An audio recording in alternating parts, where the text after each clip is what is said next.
Hello students, welcome back to study live with Raunak. कैसे हैं आप लोग? उम्मीद है कि आप लोग अच्छे होंगे। तो शुरुआत करेंगे हम आज के अपने 50 महत्वपूर्ण प्रश्नों का।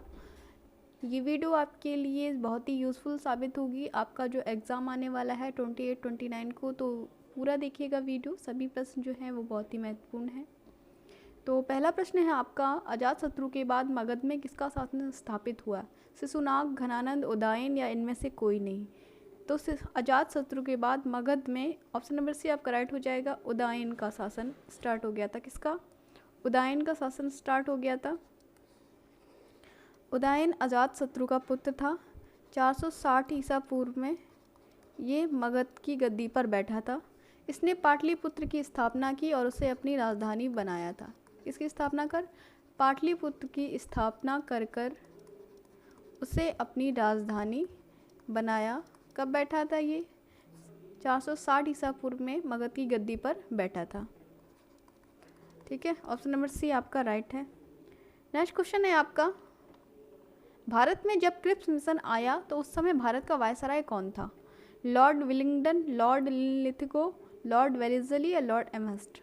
तो भारत में जब क्रिप्स मिशन आया उस समय भारत का वायसराय जो था, option number B, Lord Linlithgow था। ठीक है, कौन था वायसराय? लॉर्ड लिथगो उस समय भारत का वायसराय था। अगला प्रश्न है आपका, दीनबंधु के नाम से कौन विख्यात है?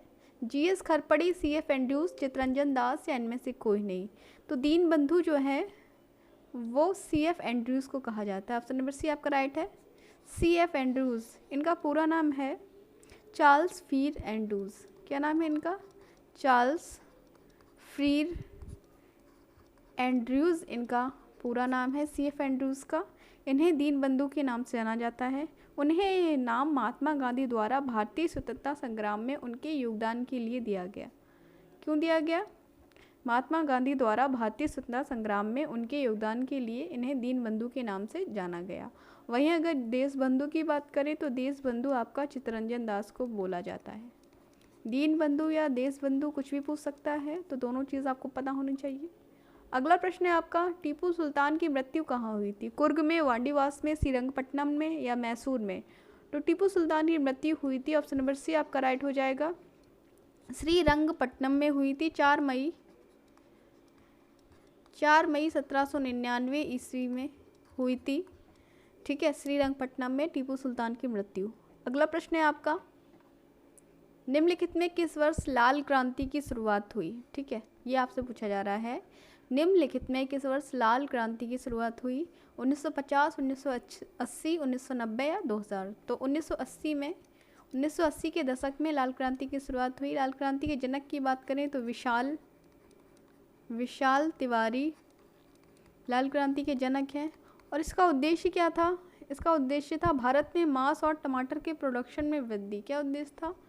भारत में मांस और टमाटर के प्रोडक्शन में वृद्धि करना इस क्रांति का उद्देश्य था। जनक थे विशाल तिवारी। 1980 के दशक में शुरुआत हुई थी लाल क्रांति की। अगला प्रश्न है आपका, नसीर अमीनुद्दीन डागर एक विख्यात थे पेंटर, उर्दू शायर, कव्वाली गायक या ध्रुपद गायक? तो नसीर अमीनुद्दीन डागर एक विख्यात ध्रुपद गायक थे। ऑप्शन नंबर डी आपका राइट हो, ध्रुपद गायक थे। इनका जन्म इंदौर में हुआ था। कहाँ पर हुआ था इनका जन्म? ये एक ध्रुपद गायक थे, इनका जन्म इंदौर में हुआ था। अगला प्रश्न है आपका, निम्नलिखित में भारत के किस शहर में प्रथम मेट्रो रेल का परिचालन किया गया था? चेन्नई, कोलकाता, नागपुर या दिल्ली? तो प्रथम भारत के मेट्रो रेल का आयोजन जो है, परिचालन आपका ऑप्शन नंबर बी, कोलकाता में किया गया था। कब किया गया था? तो 24 अक्टूबर 1984 को। 24 अक्टूबर 1984 में सबसे पहले कोलकाता में मेट्रो रेल का परिचालन किया गया था। अगला प्रश्न है आपका, देश भर में परिवार न्यायालय की स्थापना के लिए किस वर्ष परिवार न्यायालय अधिनियम बनाया गया था? 1992, 1989, 1984 या 1990?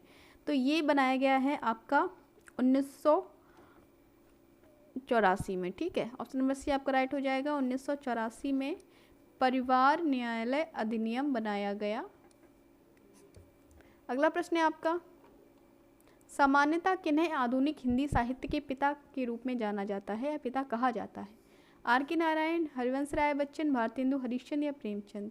तो ऑप्शन नंबर सी आपका राइट हो जाएगा। आधुनिक हिंदी साहित्य के पिता जो है वो भारतेंदु हरिश्चंद्र को कहा जाता है। किसे? भारतेंदु हरिश्चंद्र को आधुनिक हिंदी साहित्य के पिता के रूप में जाना जाता है। अगला प्रश्न है आपका, भारतीय संविधान के जनक के रूप में किसे जाना जाता है? तो बात हो रही है अगर भारतीय संविधान के जनक की, तो ये है आपके option number B R Ambedkar, यानी भीमराव अम्बेडकर को भारतीय संविधान का जनक माना जाता है। अगला प्रश्न है, भारत का प्रथम परमाणु ऊर्जा केंद्र कौन सा है? मद्रास परमाणु ऊर्जा स्टेशन, तारापुर शक्ति केंद्र, काकरापार परमाणु ऊर्जा केंद्र या राजस्थान परमाणु ऊर्जा स्टेशन? तो भारत का प्रथम परमाणु ऊर्जा केंद्र जो है वो है आपका ऑप्शन नंबर बी, तारापुर शक्ति केंद्र। कौन सा है? तारापुर परमाणु ऊर्जा केंद्र, जो कि बोईसर महाराष्ट्र में है। कहाँ पर है? बोईसर महाराष्ट्र में है तारापुर शक्ति केंद्र। ये भारत का प्रथम परमाणु ऊर्जा केंद्र है। अगला प्रश्न है आपका, कुष्ठ रोगियों के मध्य कौन सा भारतीय सामाजिक कार्यकर्ता अपने कार्य के लिए प्रसिद्ध है? ये आपसे पूछा जा रहा है, कुष्ठ रोगियों के मध्य कौन सा भारतीय सामाजिक कार्यकर्ता अपने कार्य के लिए प्रसिद्ध है? बाबा आमटे, राम मनोहर लोहिया, विनोबा भावे या मोदी? तो यहाँ आपका राइट आंसर हो जाएगा ऑप्शन नंबर ए जो है बाबा आमटे। ठीक है, बाबा आमटे जो हैं वो कुष्ठ रोगियों के मध्य भारतीय सामाजिक कार्यकर्ता के लिए प्रसिद्ध है। इनका अगर पूरे नाम की बात करें तो इनका नाम है मुरलीधर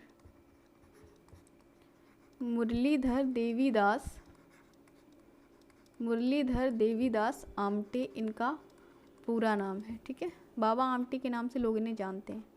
अगला प्रश्न है, भारत के किस संघ राज्य क्षेत्र में लिंगानुपात सबसे कम है?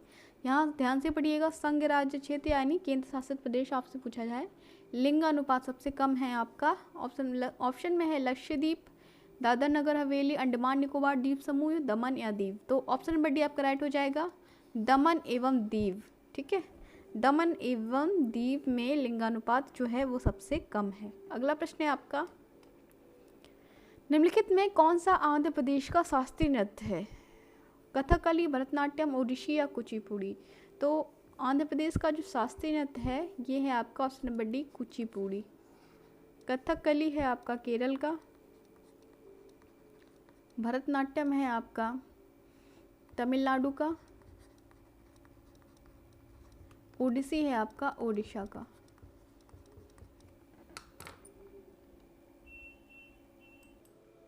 चलिए नेक्स्ट प्रश्न में चलेंगे। अगला प्रश्न है आपका,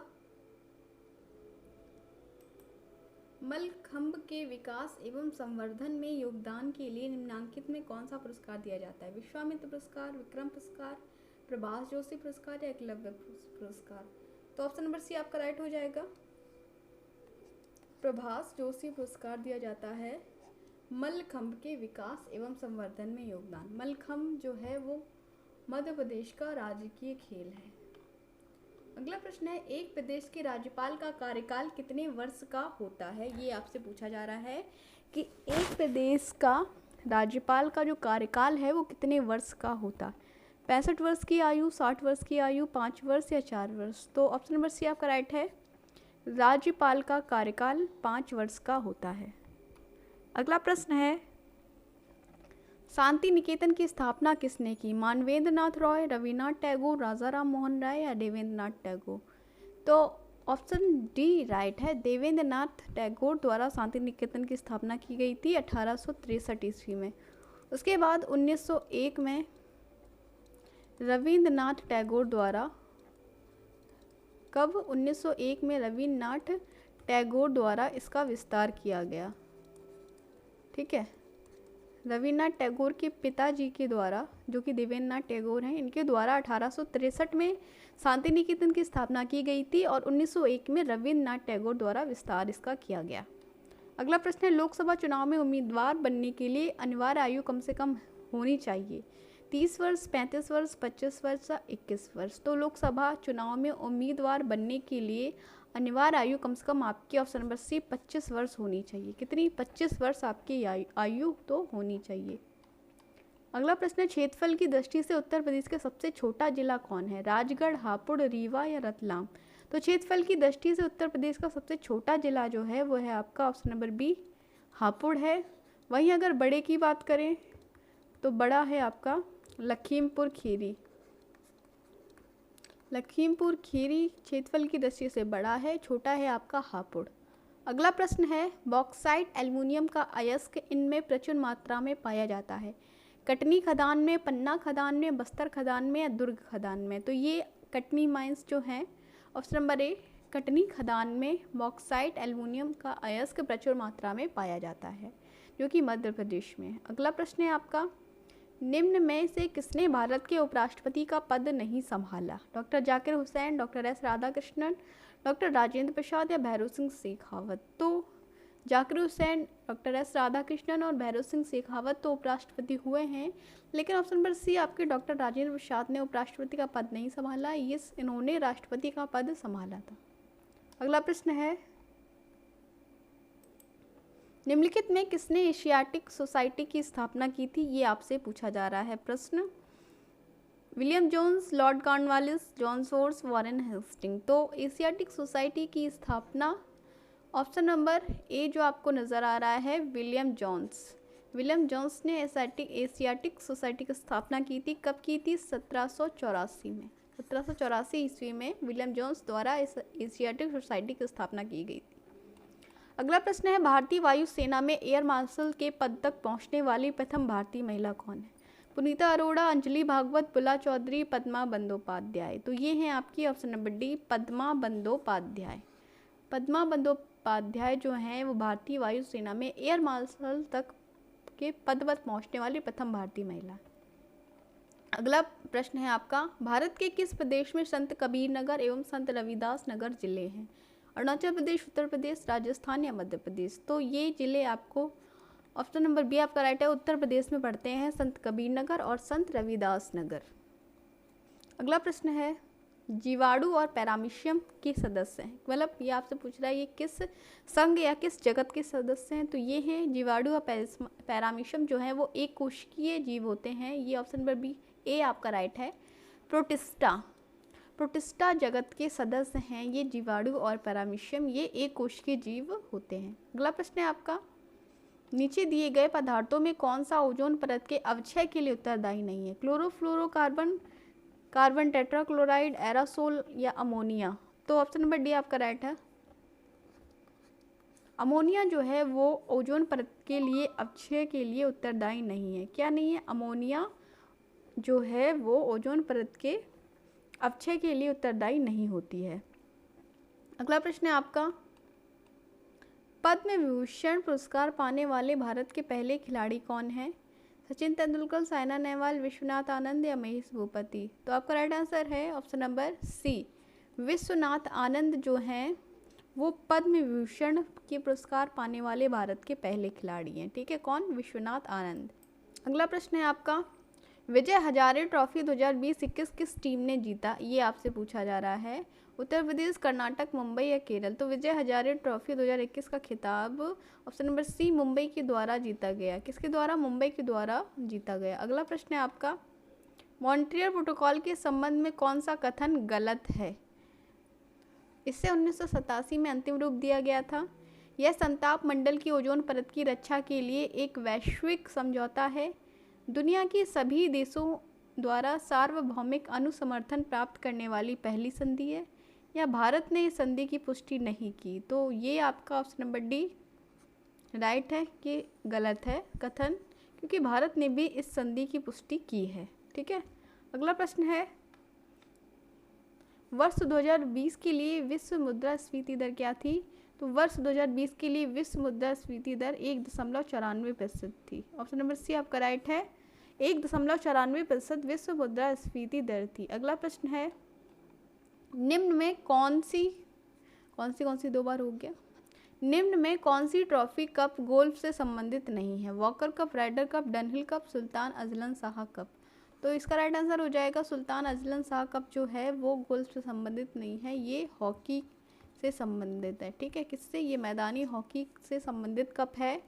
गोल्फ से संबंधित कप आपके ये तीनों हैं। अगला प्रश्न है आपका, जुलू निम्नलिखित में किस देश से संबंधित जनजाति है? ऑस्ट्रेलिया, दक्षिण अफ्रीका, जिम्बाब्वे या न्यूजीलैंड। तो ये है आपका ऑप्शन नंबर बी, दक्षिण अफ्रीका। दक्षिण अफ्रीका संबंधित है ये जनजाति जुलू। क्वेश्चन नंबर 32 है, उत्तर भारतीय संगीत शैली को निम्नलिखित में किस नाम से जाना जाता है? हिंदुस्तानी, कर्नाटक, उत्तर पश्चिमी या मणिंगर?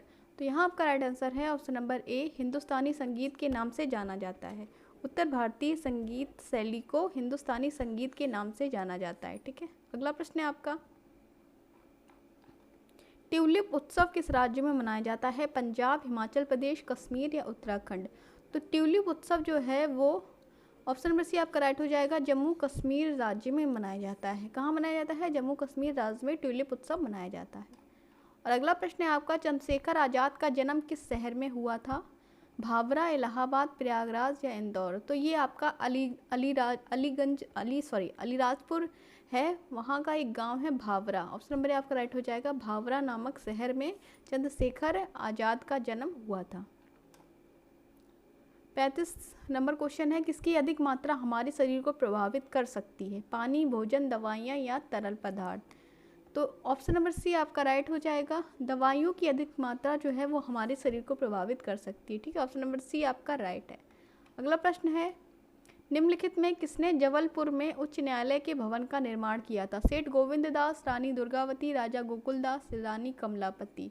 तो यहाँ आपका राइट आंसर हो जाएगा ऑप्शन नंबर सी, राजा गोकुलदास द्वारा जबलपुर में उच्च न्यायालय के भवन का निर्माण किया गया था। किसके द्वारा?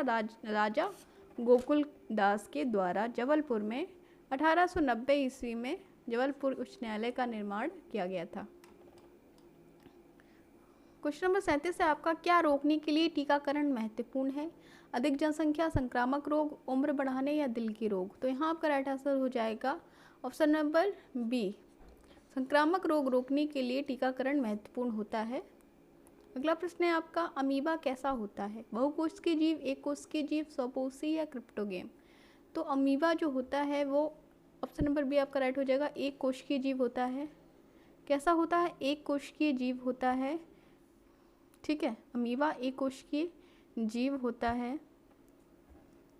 नेक्स्ट क्वेश्चन है आपका, मोमबत्ती, स्याही, क्रेयॉन आदि बनाने के लिए क्या उपयोग किया जाता है? पेट्रोल, पैराफिन, मोम, केरोसिन या कोयला? तो मोमबत्ती, स्याही और क्रेयॉन बनाने के लिए ऑप्शन नंबर बी आपका राइट हो जाएगा, पैराफिन मोम का यूज़ किया जाता है। किसका यूज़ किया जाता है? पैराफिन मोम का यूज़ किया जाता है। अगला प्रश्न है आपका, 2020 में मध्य प्रदेश में एशिया की सबसे बड़ी सौर परियोजना का उद्घाटन प्रधानमंत्री मोदी ने किस शहर में किया? रतलाम, झाबुआ, रीवा या सांची? तो 2020 में मध्य प्रदेश में एशिया की सबसे बड़ी सौर परियोजना का उद्घाटन रीवा में किया गया है। ऑप्शन नंबर सी आपका राइट है। कहाँ किया गया है? रीवा में किया गया है। 10 जुलाई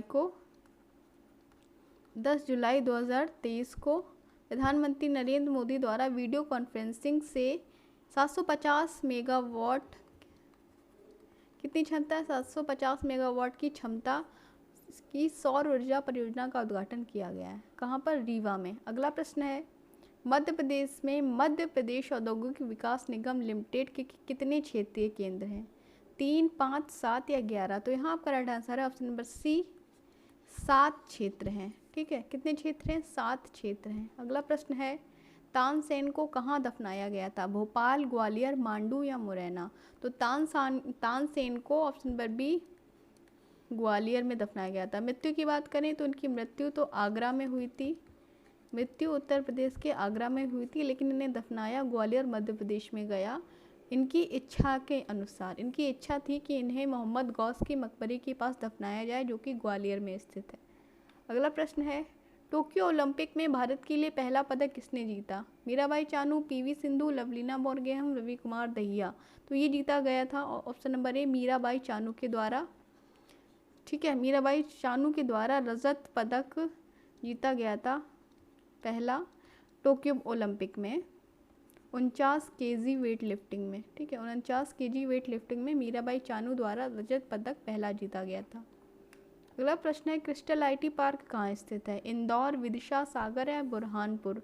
तो ये स्थित है इंदौर मध्य प्रदेश में। इंदौर मध्य प्रदेश में भारत का पहला क्रिस्टल आईटी पार्क स्थित है। अगला प्रश्न है, रेबीज एक क्या है? टीका, विषाणु जनित रोग, जीवाणु जनित रोग, स्वाभाविक रूप से होने वाली बीमारी। तो रेबीज़ जो है वो ऑप्शन नंबर बी है, विषाणु जनित रोग है। क्या है? रेबीज़ एक विषाणु जनित रोग है जो आमतौर पे जानवरों के काटने से होता है। कैसे होता है? आमतौर पे जानवरों के काटने से होता है रेबीज़।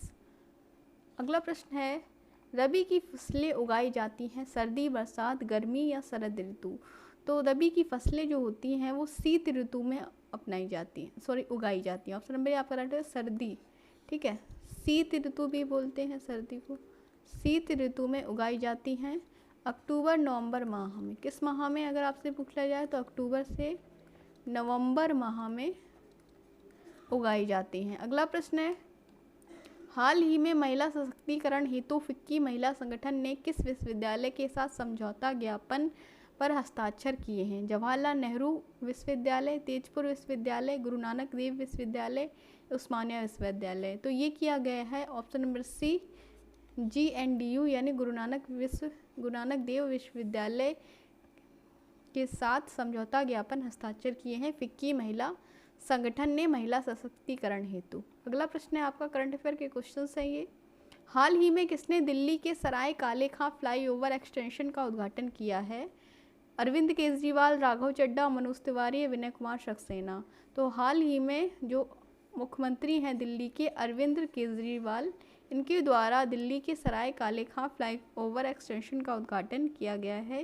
ये 630 मीटर लंबा 3 लेन वाला फ्लाईओवर है। 630 मीटर लंबा 3 लेन वाला फ्लाईओवर है।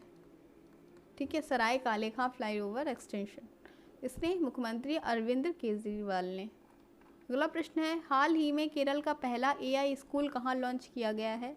दिसपुर, तिरुवनंतपुरम, शिमला या गुवाहाटी। तो हाल ही में केरल का पहला AI स्कूल जो है वो ऑप्शन नंबर बी तिरुवनंतपुरम में लॉन्च किया गया है। कहाँ पर? तिरुवनंतपुरम में लॉन्च किया गया है केरल के पहले AI स्कूल को, जो कि केरल की राजधानी तिरुवनंतपुरम में है। अगला प्रश्न है आपका, भारत में प्रतिवर्ष कारगिल विजय दिवस कब मनाया जाता है? 25 जुलाई, 26 जुलाई, 27 जुलाई या 28 जुलाई। तो ये मनाया जाता है ऑप्शन नंबर बी 26 जुलाई को। भारत में प्रतिवर्ष 26 जुलाई को भारत की गौरवपूर्ण जीत और भारतीय नौजवानों की शहादत की याद में 26 जुलाई को प्रतिवर्ष कारगिल विजय दिवस मनाया जाता है। ठीक है, लास्ट क्वेश्चन है ये आपका, हेनले पासपोर्ट इंडेक्स 2023 के अनुसार दुनिया का सबसे शक्तिशाली पासपोर्ट किस देश का है? इसका आंसर आपको मुझे कमेंट में करना है। करंट अफेयर का क्वेश्चन है, अभी हाल ही में ये सूची जारी हुई थी हेनले पासपोर्ट इंडेक्स के द्वारा 2023 की। इसका आपको मुझे कमेंट करना है अगर आपको पता है, नहीं तो मैं कमेंट पिन करूँगी, लेकिन आपको अगर पता है तो सबसे पहले आप लोग मुझे कमेंट करिएगा कि इसका जो है हेनले पासपोर्ट इंडेक्स 2023 के अनुसार दुनिया का सबसे शक्तिशाली पासपोर्ट वो जो है वो किस देश का है। ठीक है, कमेंट ज़रूर करिएगा अगर आपको पता है। तो ये थे 50 महत्वपूर्ण प्रश्न जो कि आपको एग्ज़ाम जो आने वाला है उसमें काफ़ी हेल्पफुल साबित होने वाले हैं। तो पूरा जो वीडियो की प्लेलिस्ट है वो तो हमने अपने चैनल पे अपलोड कर दी है। 50+ मॉक टेस्ट हैं, वहाँ पे आप जाकर मॉक टेस्ट दे सकते हैं और अपना तैयारी को बेहतर बना सकते हैं। और ऑल द बेस्ट है आपके एग्ज़ाम के लिए। फिर मिलते हैं एक नई वीडियो के साथ, तब तक के लिए नमस्कार, take care and good bye.